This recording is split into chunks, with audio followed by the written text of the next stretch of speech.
Hello guys, welcome back to our YouTube channel. मित्रों, आज आपके सामने मैं लेकर के आया हूँ आरआरबी जो मालदा जोन है, आपकी एनटीपीसी की जो एग्ज़ाम चल रहा है उसके लिए आपकी संभावित कट ऑफ। आप देखेंगे यहाँ पर मैंने कितना बेहतरीन विश्लेषण किया है। जैसे कि अब मैंने यहाँ पर नॉर्मलाइजेशन को भी इंक्लूड किया है, साथ ही साथ मैंने अटेंडेंस फैक्टर को भी यहाँ पर इंक्लूड किया है, और साथ ही साथ में मैं जो 2015-16 में वैकेंसी आई थी आपकी, उसके साथ भी इसको कंपैरिजन करने वाला हूँ। साथ में ये आपको ये भी बताऊंगा कि आपके कितने अटैम्प्ट होने चाहिए एटलीस्ट, तथा साथ ही साथ हम ये भी देखने वाले हैं कि नॉर्मलाइजेशन का जो फ़ायदा है आपको किस तरीके से मिलने वाला है। तो चलिए हम शुरू करते हैं। तो जैसा कि पहली स्लाइड है आपकी, मैं यहाँ से शुरू करना चाहूँगा इसको। तो आप यहाँ पर देख सकते हैं कि जो 2015-16 में जो आपकी वैकेंसी आई थी मालदा जोन के अंतर्गत, तो वहाँ पर आप देखेंगे तो टोटल वैकेंसी 278 के आसपास थी, जबकि रिवाइज्ड वैकेंसी 260 थी मालदा जोन में। शॉर्ट लिस्टेड फॉर सीबीटी 2 के लिए यहाँ पर शॉर्ट लिस्टेड किया गया था, 4170 कैंडिडेट्स को किया गया था। अब आप सोच रहे होंगे मैं ऐसा क्यों बता रहा हूँ, क्योंकि मैं इसकी तुलना करने वाला हूँ 2021 से। और जो 2016 की जो 2016 की जो सीबीटी 1 की नॉर्मलाइज्ड कट ऑफ गई थी, उसी को हम आधार मानते हुए 2021 में क्या चीज़ों की वजह से बढ़ सकती है, किन चीज़ों की वजह से कम रह सकती है, उन सभी को मेजर करते हुए हम फाइनल कट ऑफ तक पहुँचने की कोशिश करेंगे। तो मैंने इसलिए इसको यहाँ पर लिया, इस पैरामीटर को। आगे बढ़ेंगे हम तो 2021 से जब इसको कंपेरिजन करते हैं तो आप यहाँ पर देखेंगे टोटल वैकेंसीज 1043 है, मतलब कि 4.5 गुना के आसपास इंक्रीज हो गई हैं। रिवाइज्ड वैकेंसी अभी 1043 ही हैं। रिवाइज्ड वैकेंसी उस केस में कम या ज़्यादा होती हैं जब आरआरबी मतलब या तो सीटों को कम या बढ़ाता है या फिर कम करता है। तो यहाँ पर जब सीबीटी 2 के लिए कैंडिडेट्स को शॉर्ट लिस्टेड किया जाएगा तो यहाँ पर 20 times of total vacancy in Malda zone के आधार पर इनको शॉर्ट लिस्ट किया जाएगा। तो 20 इंटू 1043 के आसपास हम इसको मल्टीप्लाई करेंगे। तो आप यहाँ पर देख सकते हैं कि पहला फैक्टर तो ये हो गया कि जो वैकेंसी नंबर ऑफ वैकेंसीज हैं कंपेरेली 2016 के 278 यहाँ पर थी, और यहाँ पर लगभग 4 गुना के आसपास ये इंक्रीज हो गई हैं। आप यहाँ पर देखेंगे 1043। तो पहला जो आपका जो मेजर फैक्टर है वो तो वैकेंसी का है। अगेन हम आगे बढ़ते हैं तो टोटल फॉरम अब देखने वाले हैं 2021 में तो मालदा जोन से। तो ये मैं यहाँ पर लेके आया हूँ पर सीट कंपटीशन रेशो। अब यहाँ पर आप देखेंगे कि जो मालदा जोन में टोटल फॉर्म अप्लाई किए गए हैं वो किए गए हैं 2,66,928 अभ्यर्थियों के द्वारा मालदा जोन के लिए आरआरबी एनटीपीसी के लिए अप्लाई किया गया है। जब हम अटेंडेंस अप्रोक्सीमेट देखेंगे 50 से 55%। अब आप ये सोच रहे होंगे कि सर आपने कैसे मेजर कर लिया 50 से 55%? तो इसी चीज़ को एनकाउंटर करने के लिए मैंने यहाँ पर लेकर के आया हूँ। आप यहाँ पर देखेंगे ये है एनटीपीसी, ये आपका जो दैनिक भास्कर की ये ई पेपर है, वहाँ से मैंने ये कटिंग ली है कि एनटीपीसी में 11,88,000 अभ्यर्थियों में से 6,12,000 परीक्षा देने ही पहुँचे। और ये कब की बात है, यहाँ पर देख सकते हो कि रेलवे भर्ती बोर्ड की ओर से आयोजित की जा रही non technical popular category NTPC परीक्षा में, मतलब अजमेर जोन में जब तक 4 चरण हो गए थे, 4 चरणों में 11,88,000 टोटल अभ्यर्थी वहां पर पहुंचने थे, लेकिन पहुंचे कितने? 6,12,000 के आसपास ही, मतलब 50% के आसपास अटेंडेंस रही है। तो ऐसा ही मैं मान करके चलता हूँ जो मालदा जोन है उनमें भी यही रहा होगा, इतनी ऑन एवरेज। तो आप यहाँ पर देखेंगे ड्यू टू 50 से 55% अटेंडेंस है, तो PSCR मतलब पर सीट कंपटीशन रेशियो जब 256 यहाँ पर 100% अटेंडेंस होती जितनों ने फॉर्म अप्लाई किया है उनके हिसाब से, और यदि 50 से 55% अटेंडेंस होगी तो ये कितना हो जाएगा? ये आपका 128 हो जाएगा। मतलब पहले सीट पर 256 कैंडिडेट्स की एक सीट पर लड़ाई थी, लेकिन अब कितने की हो गई है? 128, मतलब आधे कैंडिडेट रह गए हैं। क्यों? अटेंडेंस कम होने की वजह से। ये भी जो आपका है कट ऑफ पर बहुत ही ज़्यादा प्रभाव डालने वाला है। आगे बढ़ेंगे तो आप यहाँ पर देखेंगे अटेम्प्ट। अब दूसरा, अब हम इसलिए ऐसा बता रहे हैं क्योंकि हम कंटिन्यूसली एनालिसिस कर रहे हैं हर शिफ्ट का। तो आप देखेंगे जब ईजी शिफ्ट का जब पेपर आया था तो कैंडिडेट्स वहाँ पर 65+ के आसपास क्वेश्चन अटेम्प्ट करके आ रहे थे, और जब ईजी शिफ्ट की हम बात करेंगे तो नॉर्मलाइज मार्क्स वो लगभग 5 से या 8 के बीच में वेरी करेंगे, बढ़ेंगे।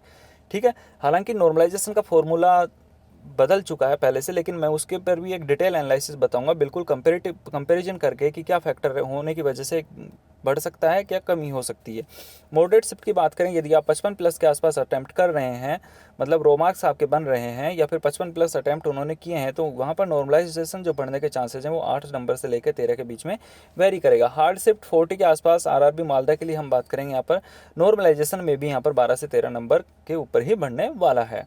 आगे बढ़ेंगे तो देखिए ये नॉर्मलाइजेशन का कंसेप्ट है। अब यहाँ पर क्या होता है, जैसे रामार्क्स हो गए वो आउट ऑफ 75, ये तो शायद ग्रुप डी के वाले का है, ग्रुप डी का लिया है मैंने यहाँ पे, लेकिन नॉर्मलाइजेशन फॉर्मूला की बात चेंज हो गया है, लेकिन नॉर्मलाइजेशन तो एक ही तरीके से होना है। तो एक्चुअली होता क्या है कि जो रा मार्क्स होते हैं, पहले आपके रा मार्क्स निकलने के बाद में नॉर्मलाइजेशन उन पे इंक्रीज किया जाता है अकॉर्डिंग टू आपकी शिफ्ट लेवल के अकॉर्डिंग। अब आगे आप यहाँ पर देखेंगे, देखिए यहाँ पर देखिए ये एनटीपीसी का ही है, यहाँ पर आप देखेंगे प्रो रेटेड मार्क्स, तो ये है 54.54 प्रो रेटेड मार्क्स। मैं एक डिटेल वीडियो बना चुका हूँ, आप वहाँ पर देख सकते हैं। मतलब रेलवे कोई क्वेश्चन डिलीट कर देता है ना, जैसे मान लो 100 क्वेश्चन थे, उसमें से उसने 2 डिलीट कर दिए, तो रा मार्क्स तो हम किस पे कैलकुलेट करेंगे, 98 पर, लेकिन इन 2 क्वेश्चनों का उसने कुछ तो किसी तरीके से तो लाभान्वित किया होगा ना अभ्यर्थी को।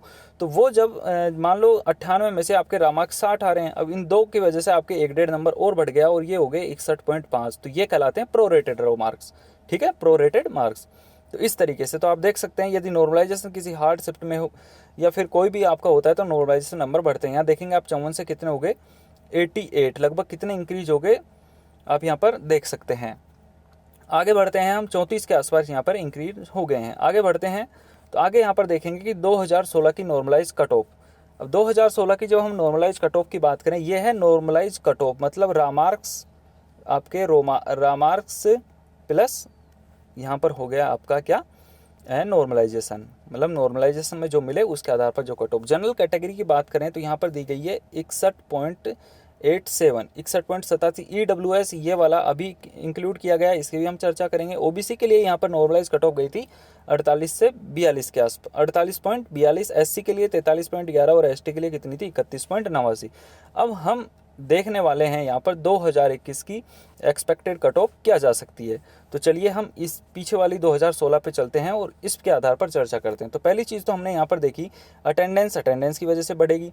दूसरी पर सीट कंपटीशन रेशियो, वो आपका हो ही गया। और तीसरा आपकी वैकेंसी वाला ये कंसेप्ट आपका यहाँ पर हो चुका है। अब देखेंगे जनरल की यहाँ पर बता रहे हैं 2016 में 61.87 क्या है आपके रो मार्क्स हैं, लेकिन मैं यहाँ पर मान के चल रहा हूँ आपकी यदि जनरल की 45 के आसपास आपके रो मार्क्स आ रहे हैं तो आपको घबराने की बिल्कुल भी ज़रूरत नहीं है। यदि 45 के आसपास आपके रो मार्क्स आ रहे हैं, मैं रो मार्क्स की बात कर रहा हूँ 2021 में, यदि जनरल कैंडिडेट वालों के लिए 45 प्लस रो मार्क्स आ रहे हैं तो बिल्कुल भी घबराने की ज़रूरत नहीं है। यूआर के लिए मैंने आपको बताया यहाँ पर 45 प्लस। नेक्स्ट हम बढ़ते हैं यहाँ पर, तो जब EWS, इसकी मैं अभी चर्चा करने वाला हूँ थोड़ी देर में। आगे चलते हैं हम नेक्स्ट ओबीसी के लिए। तो ओबीसी के लिए मैं यहाँ पर बात करता हूँ, यदि आपके 40 के आसपास नंबर बन रहे हैं तो आपको बिल्कुल भी घबराने की ज़रूरत नहीं है, आप CBT 2 के लिए जा सकते हैं। नेक्स्ट मैं यहाँ पर चलता हूँ एससी के लिए। तो एससी के लिए आपका मैं यहाँ पर ज़्यादा नहीं तो 33 प्लस लेके मान करके चलता हूँ, 33 प्लस के आसपास आपकी एससी के लिए। और यदि मैं एसटी के लिए बात करूँ तो आपकी यहाँ पर एसटी के लिए मैं कहना चाहूँगा, यदि आपके नंबर 28 प्लस हैं तो रो मार्क्स तो आपको बिल्कुल भी घबराने की ज़रूरत नहीं है, या तो मैं तो यही कहूँगा 26 के आसपास भी आपके एसटी में आ रहे हैं तो बिल्कुल भी आप CBT 2 के लिए कंटिन्यूसली प्रिपरेशन कर सकते हैं। अब चर्चा करते हैं हम यहाँ पर किसकी, EWS की।